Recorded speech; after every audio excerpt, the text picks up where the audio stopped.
where they're located so we know where everyone's at. Great idea.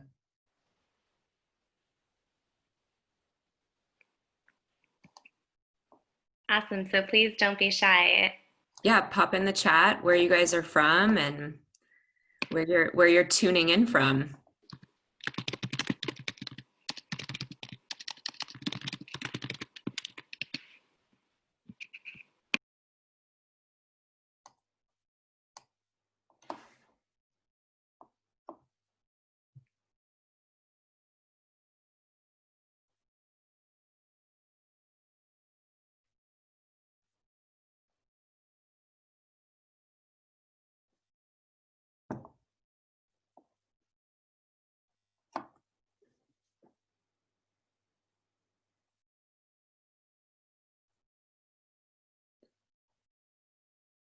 Welcome, everyone.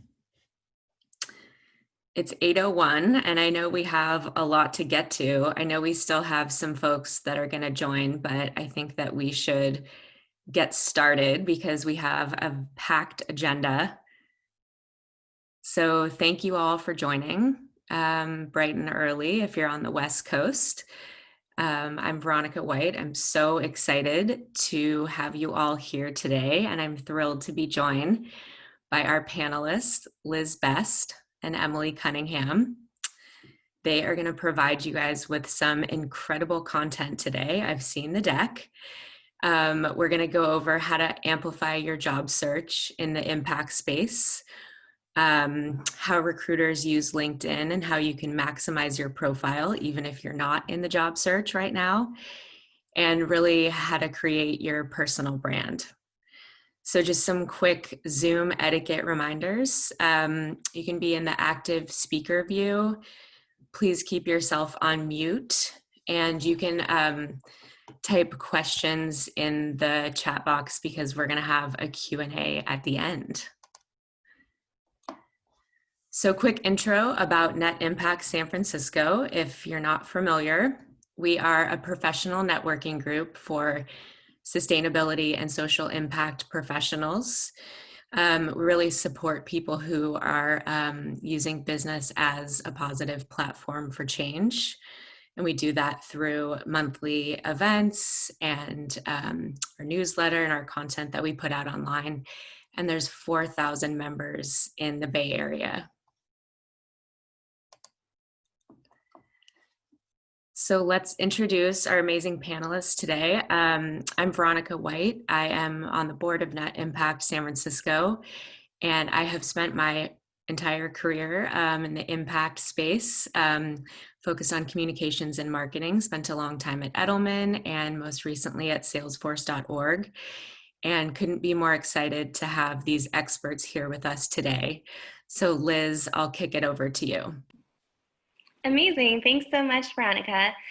So I'm so excited to be here. I will keep it deep and brief. My name is Liz Best. I've been working in the sustainability and impact space for over a decade now, both in-house in the tech space as a consultant. And then recently, as of earlier this year, I decided that it was time to pursue my dream portfolio career and do a mix of consulting on sustainability strategy and reporting, and to launch my executive coaching business for women, particularly in the impact space, because I felt like I watched so many incredible, amazing women who had these total dream jobs, myself included, totally burn out. And I was like, why are sustainability jobs not sustainable? And so I've been working in this space for since the beginning of this year with some incredible women, and doing a lot of work on personal branding. And I'm really excited to talk to you today about some of those lessons learned and tips and tricks. Awesome. Emily, over to you. There we go. Hi, my name is Emily Cunningham. I am a program manager at Lyft.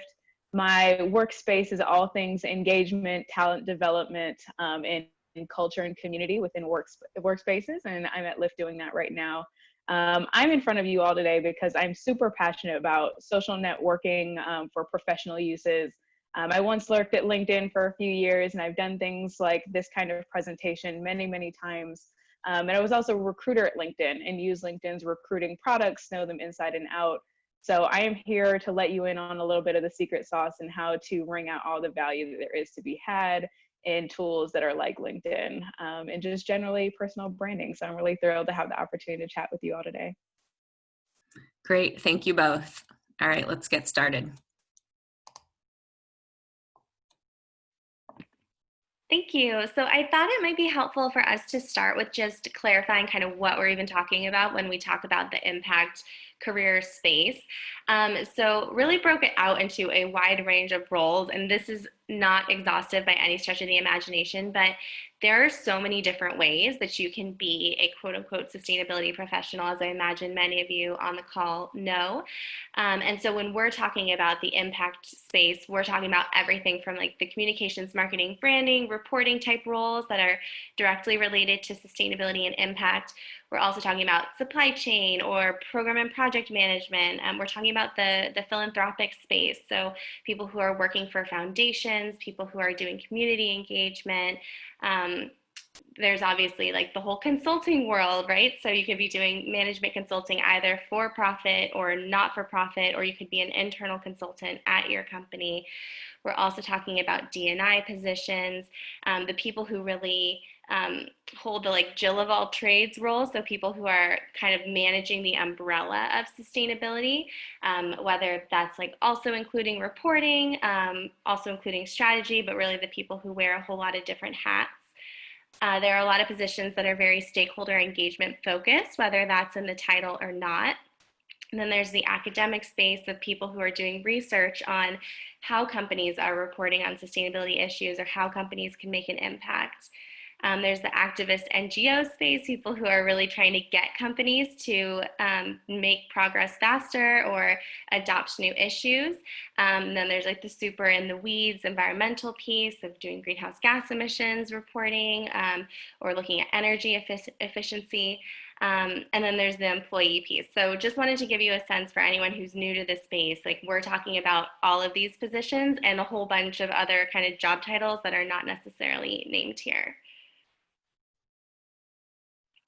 So if you are hoping to get into the space, or honestly, if you're already in the space and you're really just looking to increase or amplify your personal brand, I pulled together a whole bunch of different tips and tricks, and I'll be, again, brief here because I imagine people will have a lot of questions, and I also know what Emily has to share, and it's amazing.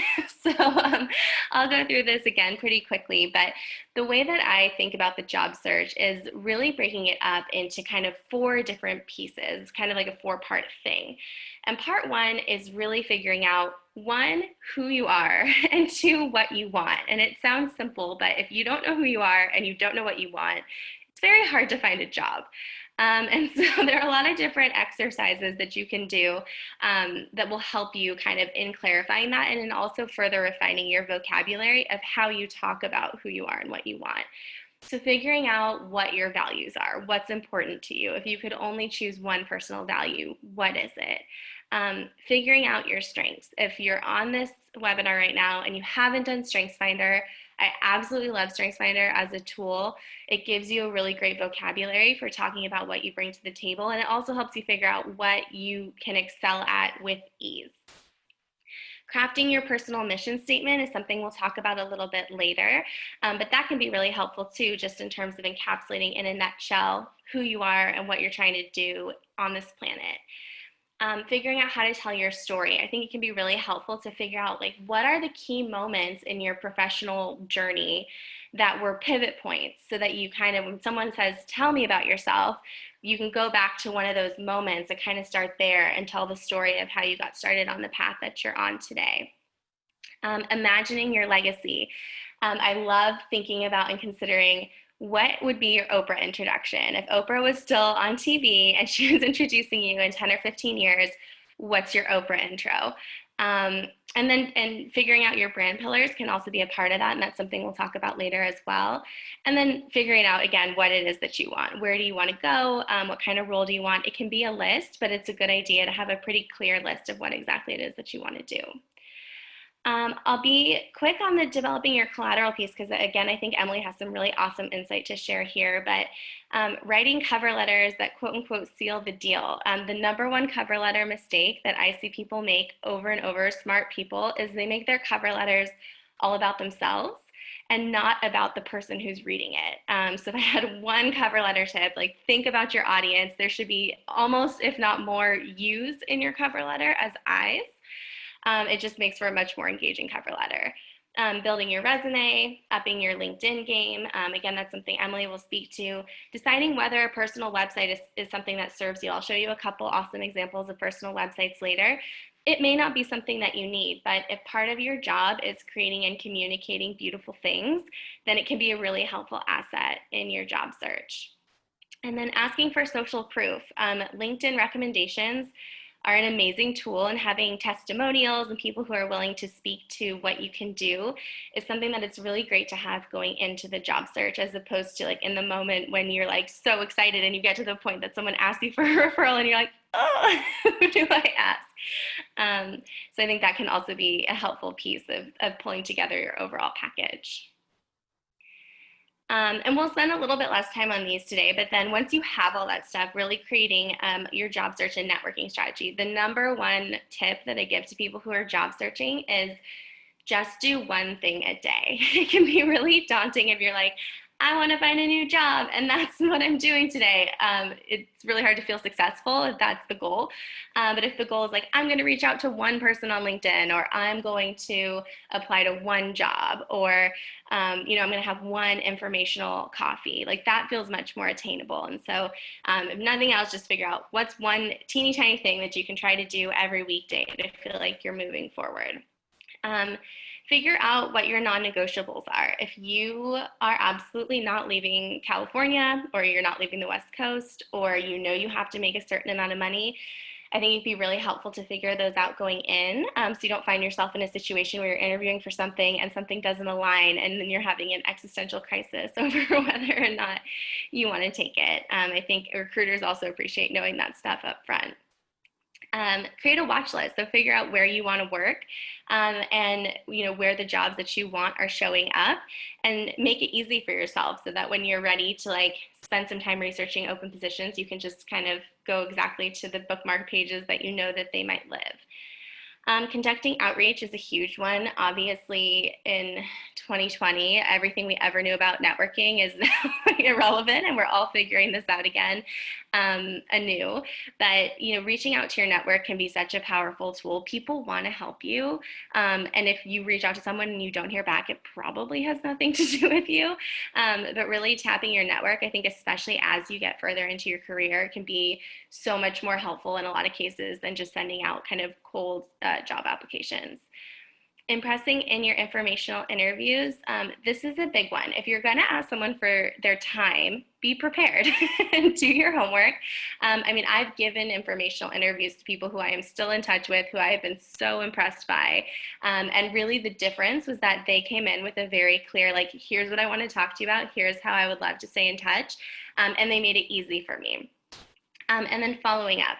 I can't underline this enough. It's great to figure out a way to stay on people's radar, say thank you for their time. It can be really easy. If someone wants to ignore you, they'll ignore you. And I'm not advocating for sending 10 emails if someone's not responding, but figure out a way to follow up and keep in touch. Because again, I think if you are making that connection with someone, then you genuinely want to be in touch with them, then it's kind of on you to keep that alive. And then the last piece is really showing up fully and asking for what you want. And there's a lot of different pieces to this. Building your confidence. One tip that someone I did my executive coaching program with gave me is build a list of 50 plus reasons why someone should hire you, and have a list of all the reasons why you're awesome. Create a nice emails folder. When someone sends you a nice email, file it away so that if you need a little confidence boost, you can read some of the nice random things that people have said to you. Nailing your job interview. A lot goes into this, but I think doing your homework again is a really important aspect of this. And also getting a really good night's sleep before you have the interview, if you can. Negotiating, obviously, when you get to that point, it's super exciting and you want to make sure you're not leaving anything on the table. And I think this is a big one, is figuring out a way to celebrate failure. If you didn't get the job or you didn't move forward in the process, I think this also goes to just life in general. What are some ways that you can be grateful for whatever you learned along the way? What are some ways that you can celebrate that you put yourself out there? Because it can take a while, and I'll be real, like this is a very hard and weird moment to be looking for a job. And so figuring out a way to kind of keep your own motivation up and going can be really helpful if you are job searching in 2020. So I think with that, I'm actually going to pass it over to Emily, who's going to give a live demo. You can see the behind the curtain look at LinkedIn, and then I'll talk a little bit more about some personal branding stuff after that. Thank you so much, Liz. Great. All right, you should all be able to see my screen that looks like a LinkedIn page. Awesome. Yep. And also, as questions come along throughout this, feel free to pop them in the chat. Veronica is going to be monitoring the chat and bubble anything up that seems like it is a hard stop for where we're at, so I can elaborate on it. I'm going to fly through this because we have so little time, but please write down your questions, like put little bullet points on a piece of paper so that you can remember them for the Q&A. So what I'm basically going to do, like everything Liz just said, I'm going to show you tactfully what that looks like within the LinkedIn tool. I'm a strong believer in this tool. I've made my last 3 career changes using LinkedIn only. So I'm just going to go into how I think about doing that. And first and foremost, sorry if you guys are seeing my little notifications here. First and foremost, I'm going to show you a tool that is very much like the Navigator tool. I just have access to what's called the Sales Navigator tool, but it looks almost identical to what is called LinkedIn Recruiter. And basically, it's built on top of the LinkedIn.com platform to work as like super filters to slice and dice all of the profiles that exist out there in the world so that recruiters can get closer to who they're looking for. So basically, they have a whole bunch of different filters that they can use to find these profiles or these personas that they're looking for to hire. And the reason I wanted to show you this is because you can, by understanding how they're going through this tool, you can understand how you can poise your profile to stand out the best. So keywords, for example, is a huge thing that you can leverage on your own profile to make yourself stand out.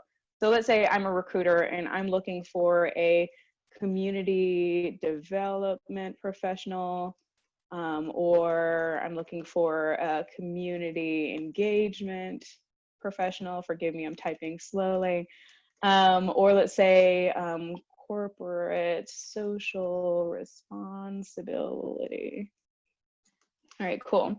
And so as you can see, like it's filtering, there's over 600 million professionals on LinkedIn. So the more filters that I put in, the more people it skims out. So let's say I'm looking for people also in the San Francisco Bay Area.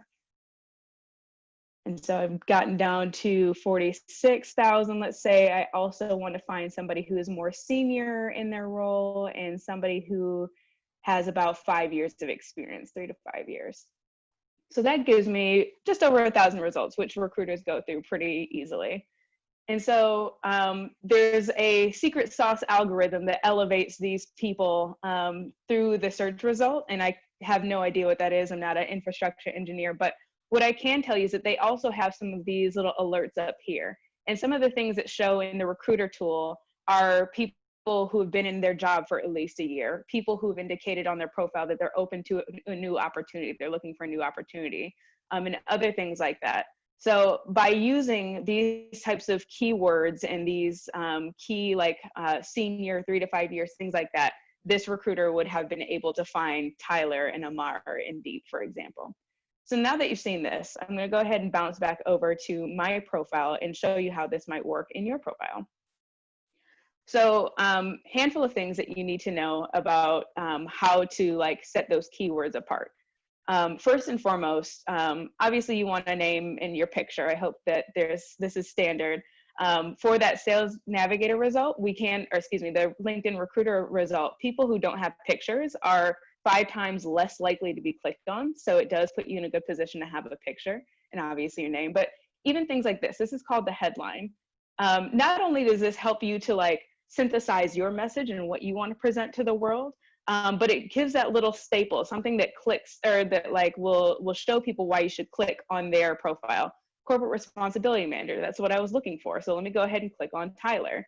So for example, mine is building amazing workplace culture. Workplace culture is a big part of what I do. And I want to make myself stand out by telling people that I build amazing ones. So be creative with that. And just generally what I would say for your LinkedIn profile is that this is your opportunity to expound on your resume in a way that adds more color, lets people know who you are beyond just, the bullet points that you might leave on your resume.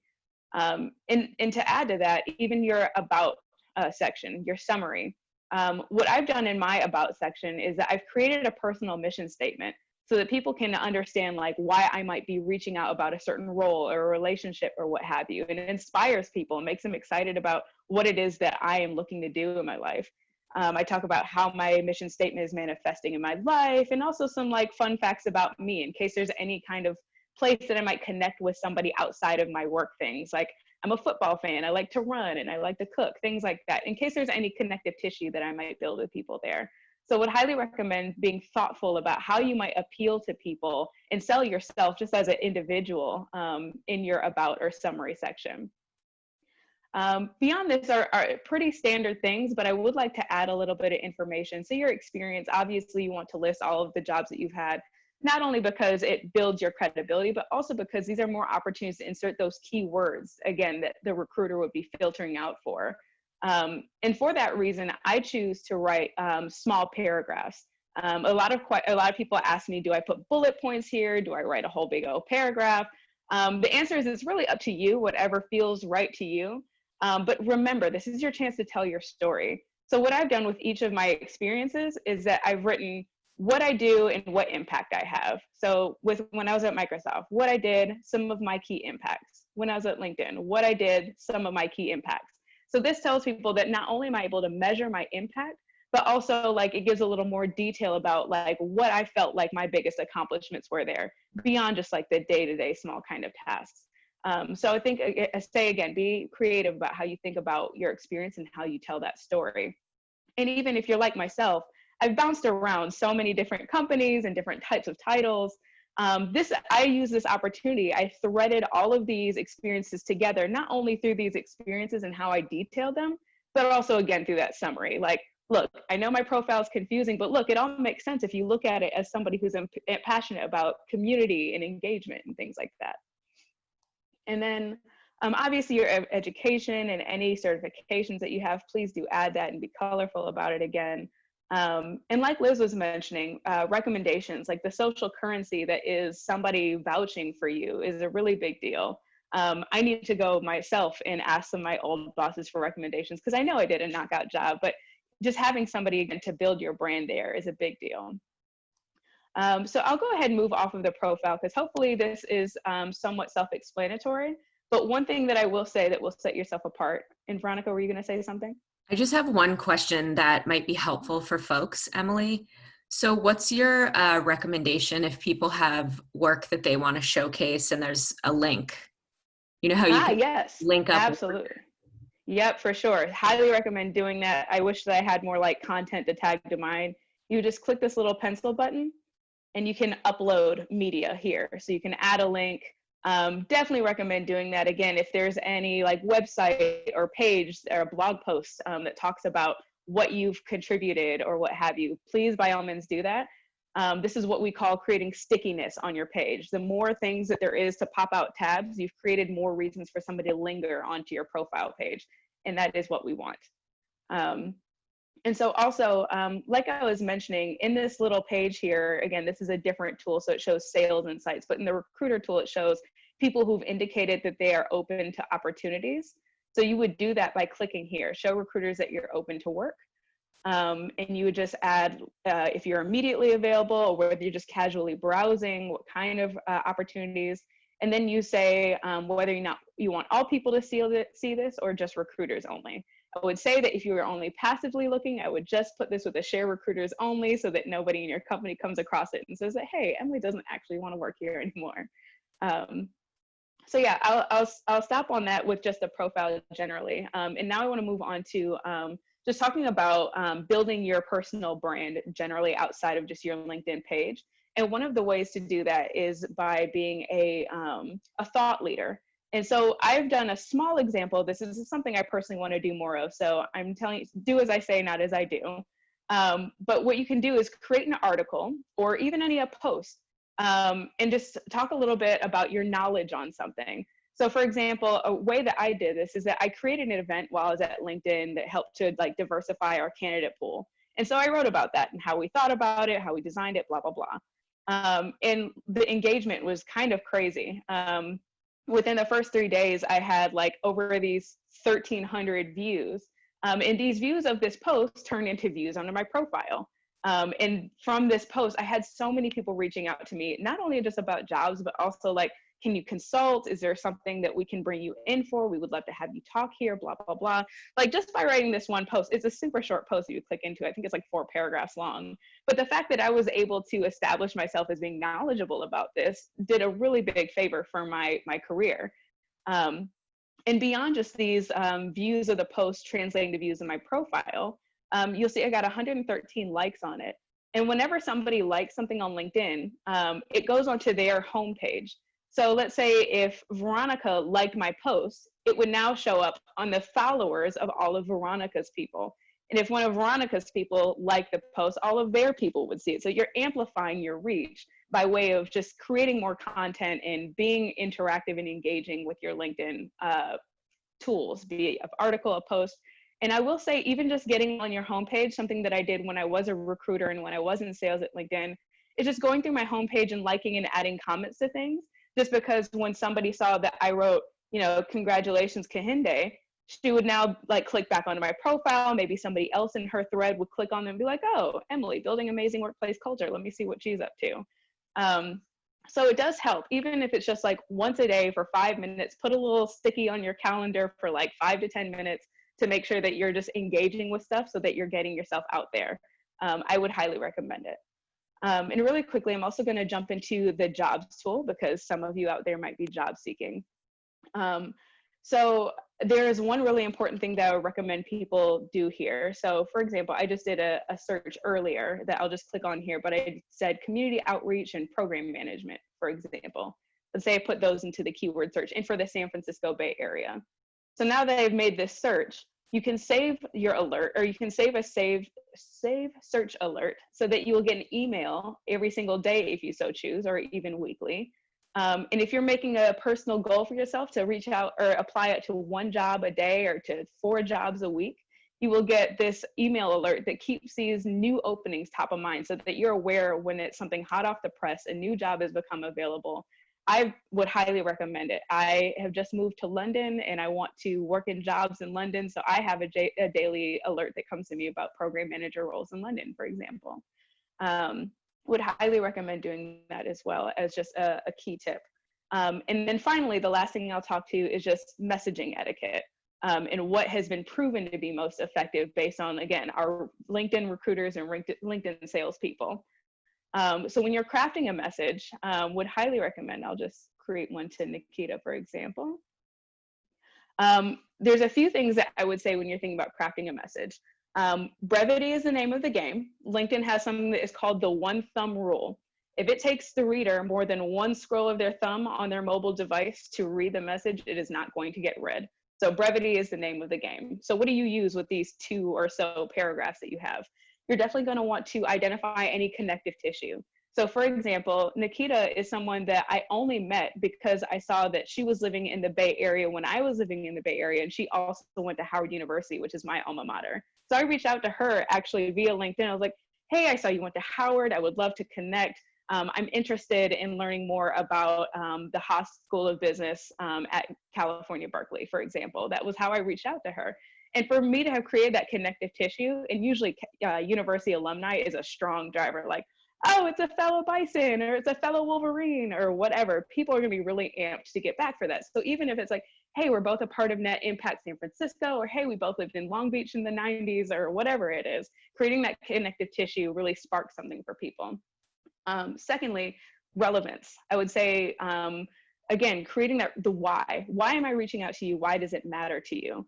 Nikita, I see that you go to Haas School of Business and are the president of student outreach or prospective student outreach. I'm a prospective student. I would love for us to connect on this. Or, hey, you're a net impact and I'm a social entrepreneur and I give talks. I would love for us to connect about this. So you've created relevance, not only why I'm reaching out to you, but why it would be a benefit to you to reach back out to me. And then finally, a call to action. Have that last sentence in there. I'm free any Tuesday from 9 a.m. to 4 p.m. Does that time work for you anytime in the next month? You know, just creating that really actionable, like, here is how we can act on this almost immediately. So I would say those are the most important messaging tips. So we've talked a little bit about the LinkedIn.com profile. We've talked about Recruiter. We talked about thought leadership and leveraging that tool. The homepage and interacting, engaging there. Job search tips, set that save search alert, please, like, write that down now. And then some messaging best practices. So I just flew through that, but again, we have so little time. And also Liz is going to continue to expound upon all of this. So I will stop sharing my screen here. And again, please write down your questions. And back to you, Veronica and Liz. Thank you so much. That was so helpful, Emily. All right, let's keep it moving. Liz, back over to you. Amazing, thank you. Oh, Emily, that was awesome. And I honestly feel like especially after looking in more detail at your LinkedIn profile, I'm like, oh, I need to go make some updates for sure as soon as we hang up. So thank you so much for sharing that. So I did want to pick back up on that piece.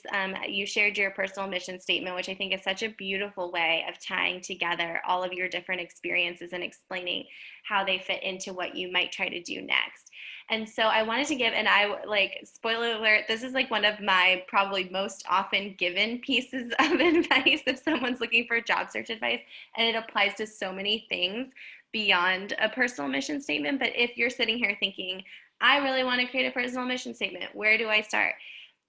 Find 3 personal mission statements that you like and figure out what it is that you like about them. Again, I think this is also true if you're thinking about, if you're sitting here being like, I need to update my LinkedIn profile, where do I start? If you're thinking, I want to create a personal website, where do I start? Like looking through, doing a quick search and seeing what people that you admire, people who are in this space, are saying and doing, and thinking about how it applies to you is such a helpful way, I think, of getting the wheels to start turning. Imitation is the highest form of flattery. I would never say like to copy someone's personal mission statement, but I do think having those examples and the process of looking for them can be a really good way of starting to think about how you might begin to frame your own. And then the other thing that I wanted to talk about is creating your personal brand. So the keys to successful marketing, I mean, there are others besides this, but I do think 2 of them are being consistent and being specific. And so if you're really looking to establish your brand as a leader on, a couple specific things, especially as you're looking for a job, it can be so helpful to figure out what your quote unquote brand pillars are. And while on the one hand, there's someone that I follow who I admire, and she said that she did this whole video on Instagram the other day where she was like, anything you talk about like is aligned with your brand because it's you and you're talking about it, and so it's part of your brand. And while like, yes, that is true, it's also helpful to have some buckets. And I think especially if you are creating a goal for yourself to show up more on LinkedIn or Twitter or wherever, to figure out like what are the things that you want people to know you for. And so I actually pulled together to show you some example brand pillars. These are mine. So for example, if you see me posting on LinkedIn or speaking, it's probably going to be about one of these 4 things. So pillar 1, how to make sustainability work personally sustainable. That's my opportunity to bring in like all my woo-woo personal development stuff. It's something I'm super passionate about. Like, how do you do these jobs and also have boundaries and sleep and have a life? Number 2, feminine leadership and women changing the world. I totally think women are going to save the world. I am really obsessed by the idea of how we bring more feminine energy to work. And so that's also something that you will see me talking about or leading workshops on. Pillar 3, ESG and social impact strategy and reporting. I've worked in the sustainability reporting space for a really long time. I'm really passionate about how disclosure and drives transparency and transformation. And so I also share a lot of content around the reporting ecosystem and who's doing a great job on reporting. And that's something I also do as part of my day job. And then pillar 4, why we're here today, personal branding, like a how-to for impact leaders. So how do you talk about the great work that you're doing? How do you position yourself as a thought leader in the space?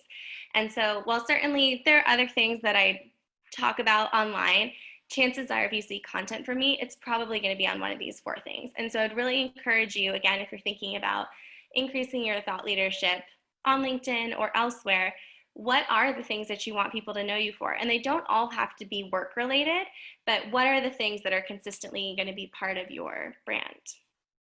And so then to also help you think about this, I pulled some examples of people who I really respect and admire in this space, just to give you some food for thought. And true story, John Kim, I did not know. I just saw his LinkedIn profile and I was like, man, he really nailed his LinkedIn profile. And I reached out to him and I was like, you should just know that I'm telling people that you're the example of a great LinkedIn profile. And we chatted. We actually found the connective tissue. We were both on the same ultimate Frisbee team briefly in college. But yeah, I think he has a great profile. So if you're looking for another example of someone who's really a leader in this space and who has, like, you know, done the work to get all the key terms in his About Me section, he's a great person whose profile you can check out.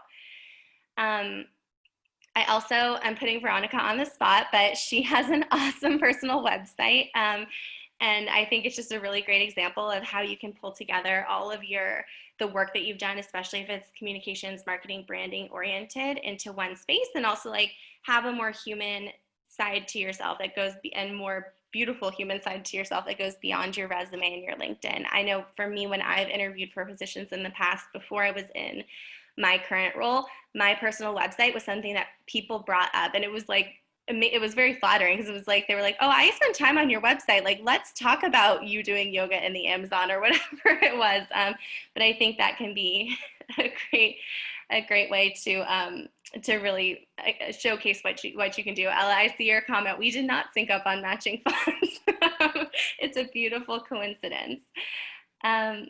And then Dana Wilk is someone else who she's recently created an awesome personal website. And while you can't see everything here, I think she really did a great job of like creating a blog, pulling in her resume, and really showcasing both what she can create and then also who she is, again, in a more personal way than just a resume or LinkedIn. And then I had just a few more. Thought leadership, again, is a big one. I do think one thing I want to note is your LinkedIn thought leadership shouldn't be a one-way street, right? You don't just want to be shouting at people. You should also be engaging with other people's content. And so the asterisk I'll put next to this is I pulled mostly content that people had posted, but these people are also people who engage with what other people are posting. Laura at Google, it's like, she's amazing. She's a LinkedIn power user. She shares updates on all the things that Google is doing, and like she gets, you know, hundreds and sometimes thousands of likes and comments on this work. And I think she just does a really great job of keeping up a steady drumbeat on the work that she's doing. Nikita is also someone who I am a huge fan of. I know we did not plan that, but she has a newsletter. If you're not already subscribed, Above the Bottom Line is an awesome newsletter. It's like very fun read on what's really happening in corporate responsibility. And her thought leadership is, again, just very on point. And then the last person I pointed to is Mike Hauer. He's at Think Parallax, which is a like marketing and branding agency that works in this space. And he posts a lot on LinkedIn, and it's not just about marketing and communications. He also offers like career tips and thoughts on how to get into the space. And I think, you know, a lot of people look for that kind of information on LinkedIn, and he's just done a really great job of like starting some conversations and opening the door to some conversations about kind of career topics in this space. So I think that was everything that we tried to jam into the first 40 minutes. I know we talked about a lot of stuff, so I'll pass it back over to Veronica for the Q&A. Well, thank you both. That was awesome. So I'm going to turn to the Q&A. We wanted to leave a good amount of time for folks to ask questions. Okay, so I see one so far. If we're working to create a separate brand page or platform about something we're passionate about, Do you still think a personal website is necessary? Yeah, I'm happy to take that or offer my thoughts. Sure. I mean, I think I wouldn't I wouldn't create a personal website just to check a box. There are a few different questions I encourage people to ask themselves before they create a personal website, and one of them is, do I need a digital storefront for my work or my side hustle, like where people can engage with me? And it sounds like if you have a separate brand page or platform that would allow people to engage with you, then you don't necessarily need an additional personal website. But like if you're creating a brand page or a platform like as part of your job, then while that's certain, that could be the kind of thing that you would include in the portfolio element of your personal website. So it kind of depends, I would say, to what extent what you're building is representative of like you and what you offer, and or if that's like one data point of many of what you'd be trying to show. That's great. We have another great question. Are hashtags actually helpful on LinkedIn? That's a good. Yeah, I'm happy to jump into that one.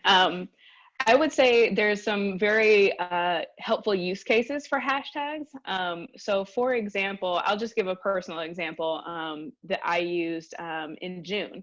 I was working on a project to help evangelize, create more awareness around, create more participation in Juneteenth as a holiday.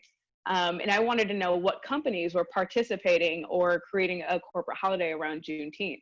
So I looked up the hashtag Juneteenth on LinkedIn and just found all these companies that were making announcements about it, so I could add them to this like repertoire or this like list of companies that were celebrating Juneteenth. And then I was able to like create more awareness around these companies. So I would say the use case for them there is, if you, for example, are looking for to engage with content on CSR, or if you're looking specifically on one aspect, CSR marketing or something like that, I would say add those hashtags to any thought leadership kind of posts or articles that you write, just because it creates like this archive of content that has been created about it. So if somebody out there is looking to find thought leaders who are writing about marketing in CSR, they might find that a useful tool. I couldn't give you the analytics on it, but I just know it's something I personally use and know other people that have used. And there's absolutely a use there for it, so that you can like be a part of the collective of people who are making themselves known for it. So why not add it? It's an extra few characters to tag on to the end of your post. Great. Thanks, Emily. Okay, we have a question from Leah. What if I don't know what role I want to do, in the sense that I'm open to many roles and mostly want to learn and grow and make an impact? I'm more looking for a strong team culture and an org that has a strong sustainability mission. Awesome. I'm happy to take that. So I do think that's where kind of creating a watch list can be really helpful of figuring out what are the companies that you really want to work for. And I would maybe suggest starting like focusing your search on the company. But that being said, I have a feeling that you may know more than you think you know about what kind of job you want to do. And so what I mean by that is like, if you're not an accountant, you're probably not open to an accounting role, right? Like you're probably like, there may be like a bigger bucket of like, oh, I would do comms or government affairs or CSR, or really like anything in one of those buckets. That makes sense, or ops. I mean, again, or HR. There's so many types of roles. I think figuring out, that's where I think StrengthsFinder can be really helpful, of figuring out what your strengths are and what kind of work you're open to doing, but then really focusing on finding the organization and the culture where there are opportunities to do that kind of work would be helpful.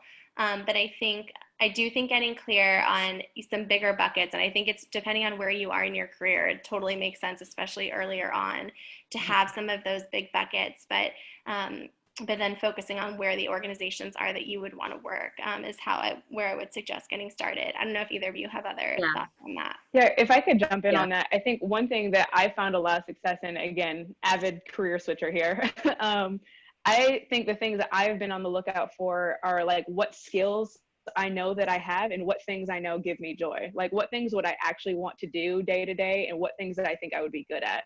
Because generally I like doing things that I'm good at. So I would say kind of like get really crisp on what things you know you offer to a company, and like looking through these different requisitions or job postings, and look at like what things kind of match with those skills or have things that you want to grow in, and also things that you think you would generally enjoy, because you will probably thrive doing things that you actually enjoy. Yeah. I would say probably use those as your filters. Yeah.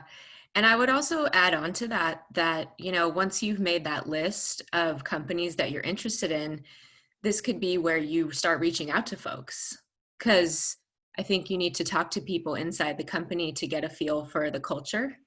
So this would be a good opportunity to crystallize that LinkedIn message and just say, hey, I'm really interested in learning more about the culture. Would you be open to a chat?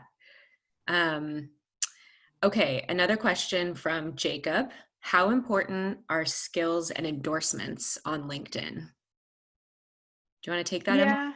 Yeah. Yeah. I would say that endorsements are kind of fluffy, like do you want to endorse this person for Microsoft Word or Office or what have you? I would say that those things are probably lower in the algorithm and are things that I know that we as recruiters, we would add them in. Like we would, I was a technical recruiter, so I would add in like different coding languages and stuff like that. So I would say if you have more of like a technical acumen, or if there are parts of the type of roles that you're looking for that are technical, add them in there, because it will only boost like your rating in the algorithm, or like where you appear in those results.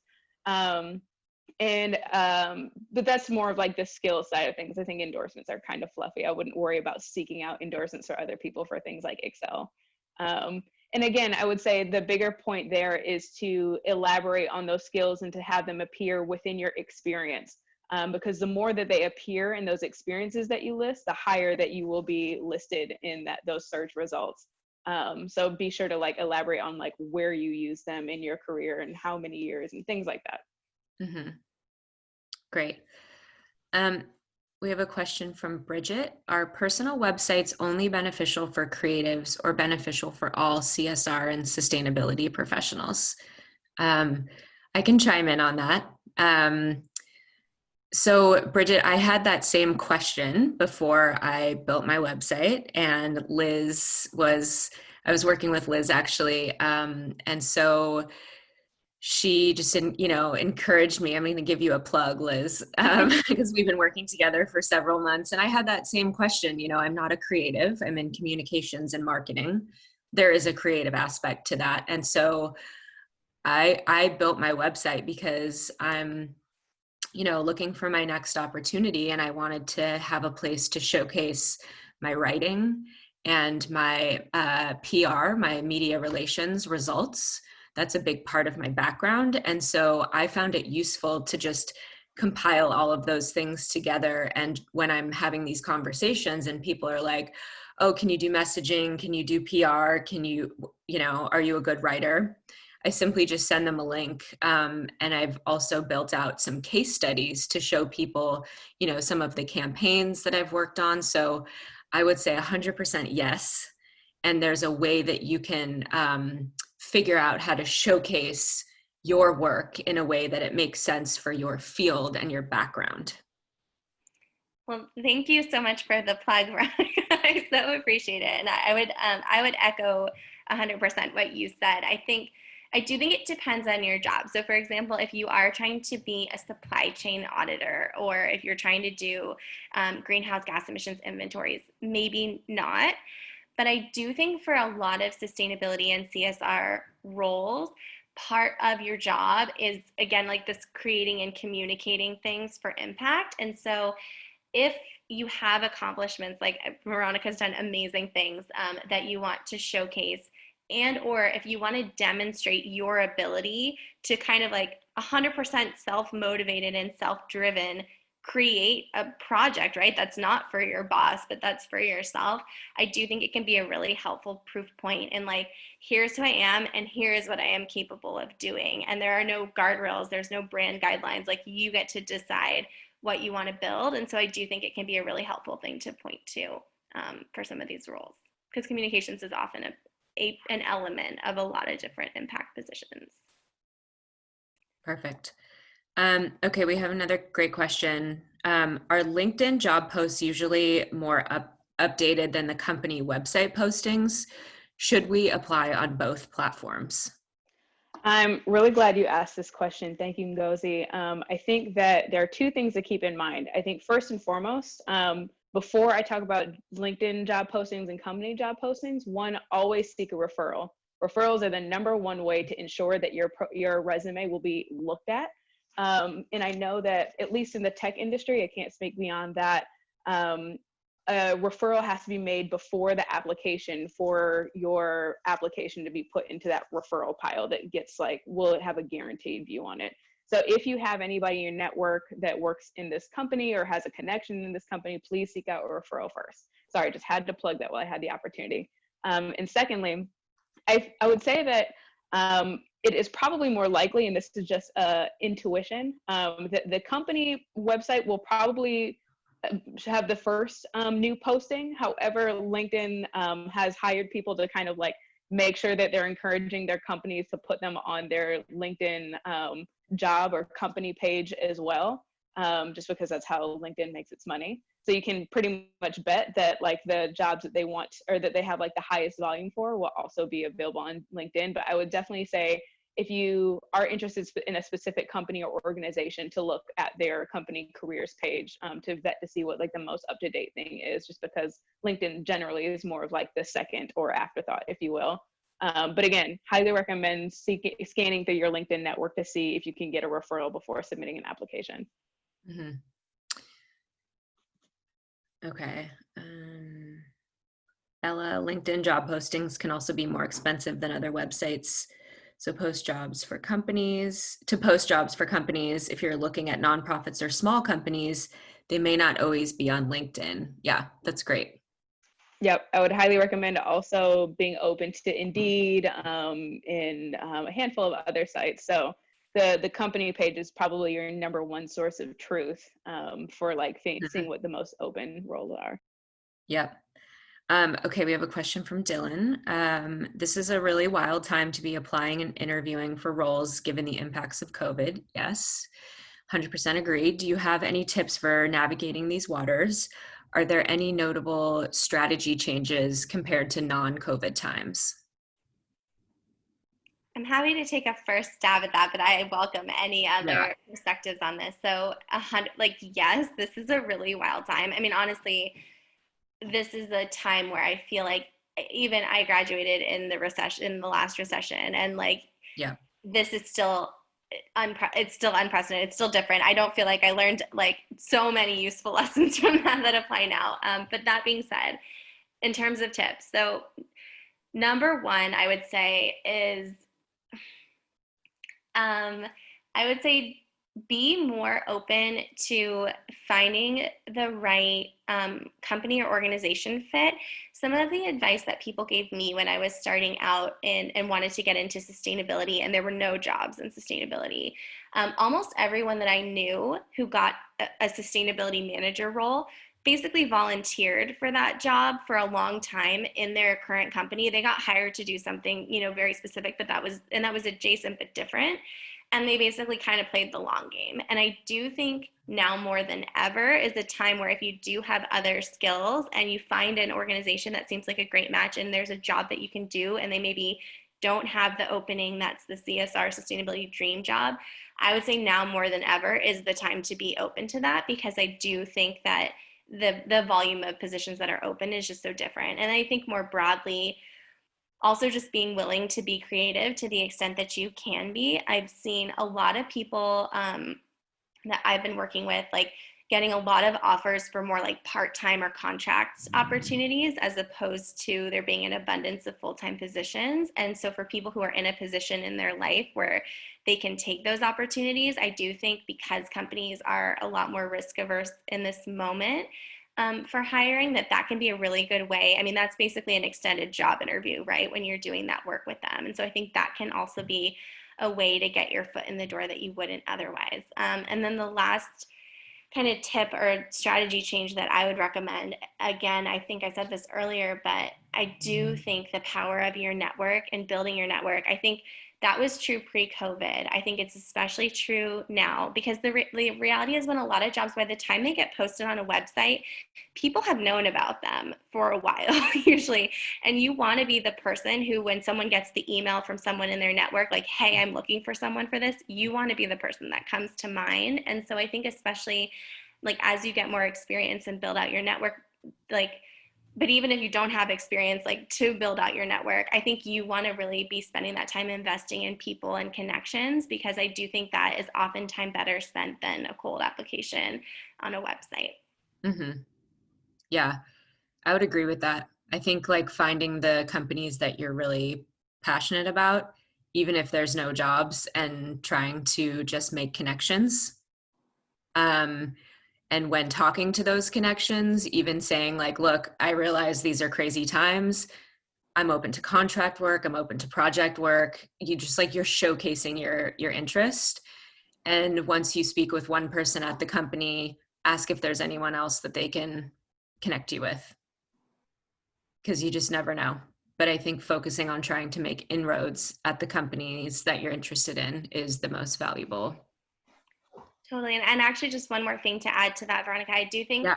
that for maintaining your energy, I just want to acknowledge like it's really easy to get burnt out on job searching, Yeah. especially right now, especially when you're doing everything often from your home and Mm-hmm. there's not really a clear time to stop. um, Yeah. that I do think that the human piece of job searching is way more energizing often than the like, typing behind a computer and applying piece. And so I would say like, focus on whichever part is more energizing for you, but where you can feel like you're making forward progress and you're actually like learning and engaging. I think that's also just from a personal standpoint can make it feel more sustainable than the feeling of like, oh my gosh, I submitted 20 applications this week, I haven't heard anything, and like I hate this. Like the idea is to not get into that space. Emily, did you want to jump in on anything? No, but I did just pop into the chat Oh, some takeaways, some action items, and some homework for everybody who is actively job seeking. Just copy and paste this and put it into a calendar hold for yourself in case you're looking for those soft nudges to make sure that you're putting yourself out there in front of the world that is looking to hire.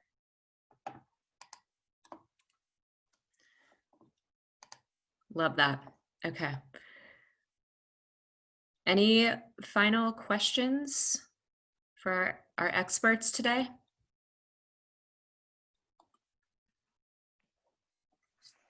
All right. Couple more things. Save the date for our next event. It's going to be on October 19th in honor of Fair Trade Month. We're going to be hosting a virtual coffee chat with a corporate social responsibility professional at a fair trade certified factory in Pakistan. Should be a really interesting conversation. We'll be sending out the link via all of our social channels from Net Impact, which you can find right here. Sign up for our newsletter and follow us on social if you don't already. And then also, I just wanted to let everyone know on the call that I'll be sending out a follow-up email that will have the recording, so you can go back and get these expert tips. And Liz also has a cover letter format that is awesome, super easy to follow. So I'm going to be sending out a link to the cover letter formula and also where you can find Liz and Emily.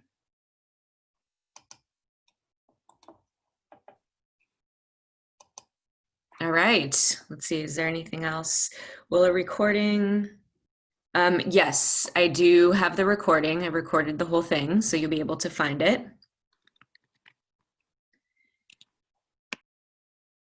And Thank Liz, you all so much yeah, for your time. Liz and Emily, thank you so much. I found that so valuable. And I think whether you're job searching or not, I think this was so helpful. So thank you. Yeah, Super thank you so glad. much, Veronica, for pulling this together. Honestly, I think it's a hard and weird time out there, and it's a privilege to get to be helpful however I can. So thank you all for making time so early in the morning. I appreciate you for showing up for yourselves and Yes, this conversation. love it. Thanks, Um, everybody. Someone put in the chat, power hour. I love that. We got it done, 8 to 9.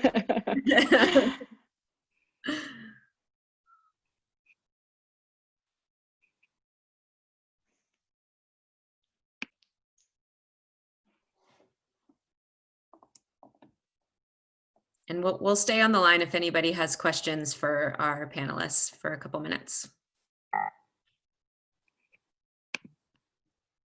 I always love seeing the people who might have just like left their computer I and know. like